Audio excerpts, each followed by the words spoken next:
Hills Heating and Air, just outside Atlanta, Georgia. We're demoing a Sistema Fold Shear, clean edge former, button punch, full wrap capabilities with a wing roll former on it. Starting off at the back of the machine, first thing we like to point out is this is a hold down wheel. What this hold down wheel accomplishes is that when you cut the band on the metal, it stops it from lock springing, and it furnishes a positive drive for driving the coil forward. One of the things I like to point out about our cradles is that we use a full 1/4 inch on the end. What this means to our customers is simply that if he's got a 10,000-pound coil on here, he has to set it down. This will not buckle, whereas our competition uses 10 gauge or 8 gauge. This is the hold down wheel in the neutral position, so when you're loading your coil, that is back out of the way. We'll step this way for a minute, guys. I'd like to point out here the 4 fingers inside of our coil flanges. What those 4 fingers do, they're adjusted from 20 to 24 inch ID, and if you'll notice, they're tipped in. Here again, what this means to you, if you've got a coil that's a little out of round, these things tilt in where you can drive the end flanges on. Another feature, we use a lockdown on the end of our coils to keep them from freewheeling.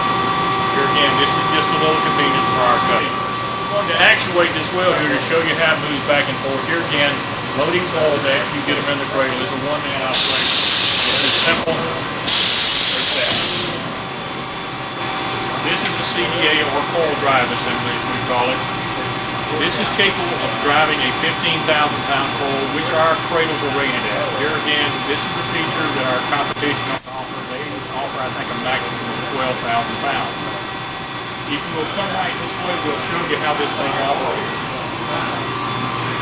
In order to go from one coil to the next, you simply slide this back, roll your coil to the next station, and hook it up. It is that simple. To go from this to the next coil, or 2 or 3 coils away, would take a maximum of 30 seconds. Nothing else is very important. The hold down wheel that we mentioned before is held down by a pneumatic cylinder, where our competition uses a bungee or a hand operated system. Ours is automatic as far as a air cylinder here. Here again, this is the cylinder that operates power into the cable. And we say power because it is truly a power unit. You'll notice right here there's a switch at the top of the end feed ground. That feeds the wheel on the other side. You can see that wheel going up and down, going at this lever. What this is made for is to grind your coil with a CDA up to that wheel. Bring it down, and it automatically pulls it into the leveling roll. After you get caught into the leveling roll, you unlock this, tighten it to about till it's snug. You let off on it about 1/16 of an inch. That furnishes a square piece of duct to the bottom of this end feed ground through this entire 6-foot guide all the way through your notches. That way your metal cannot wander back in. And all of our competition, they only got into about a 16-inch guide on one side of the machine. Okay, after we get the material into the leveling rolls, these are a full 4 1/4 inch leveling rolls. Here again, what this means to our customers is that if you read any engineering spec, it says that you need 4 1/4 inches for level 16 gauge. Our competition is about a 1/2 inch less than that, and the way they overcome it is they put a bolster underneath the leveling roll. We don't have to do that because we put enough beads in the machine. Okay, this is the beading rolls here. The beading rolls can be lifted up by adjusting this. That way you can run your material for your plasma machine, or if you want to run unbeaded duct, it's as simple as lifting these rolls up. As you can see here, here's a short piece with the beads already in it. It's as simple as lifting that, backing it up, and doing it without the beads if you want to do it that way. Then we get into the notching. One thing you'll notice about the entire Engel machine, it's a very low profile system, so you can see everything on the machine working. By the way, we'll take a picture later showing all the covers and everything in place. We wanted to demonstrate the machine with the covers off so you can see the working parts of it. These notches are low profile notches.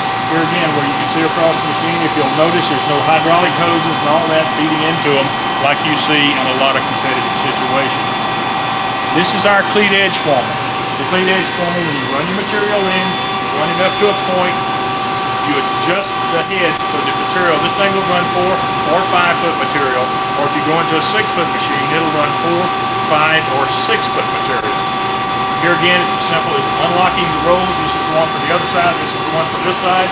You adjust the heads to the width of your material. This bends your cleats.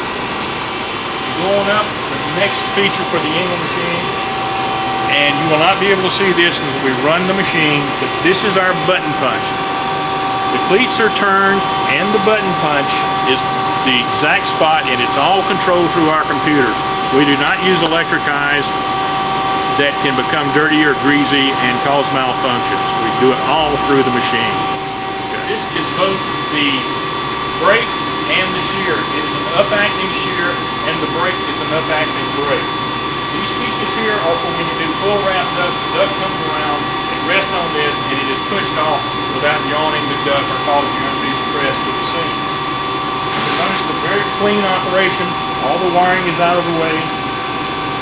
And like I said, you can turn a L-jointed duct off this about every 20 seconds, a full wrap jointed duct off in about 40. This is the roll forming wing. You've got an end-feed guide here. As you take your duct off, you slide it down the guide here into the roll former. This is button punch or Pittsburgh. The way you turn this around is you simply pull a wheel off of here, you put it up here, you jack this system up, turn it around, and you've got Pittsburgh. The leveling rolls, not the leveling rolls, but the conveyor here again is made for one-man operation. This is a full wrap jointed duct that has just come off of the system. You'll notice it's got snap lock, both male and female. It's a full wrap jointed duct with perfect cleats. It takes about, like I said, 35 to 40 seconds to pull this off. This is while we were demoing the machine, I would say it probably took 15 minutes to run all of that done. This is just another piece of the same skid showing what it looks like in L-shape. By the way, something I would like to point out here, one of the misnomers for this machine is that you have to notch it way back in order to get it through your roll former. Right here's a perfect example. There's no excess notching on this one.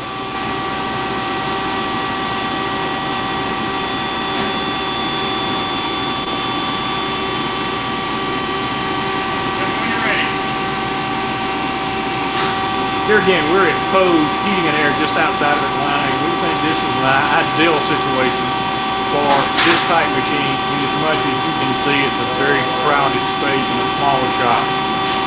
They run approximately 1 million pounds a year through this shop, and over 700,000 pounds of that is straight dust, and they're doing it all with this particular piece of equipment. They're doing now in a half a day what it used to take them all week to do. They've cut their shop back, labor back by 2 men at least, and look forward to that even more in the near future.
since we made the video, we have put all the covers and everything back on the machine to meet all OSHA standards. We made it without the covers to show you the moving parts of the machine. You'll notice the orange parts are actual moving parts. Anything covered with a yellow cover, there's a moving part under. As I said before, that meets OSHA standards.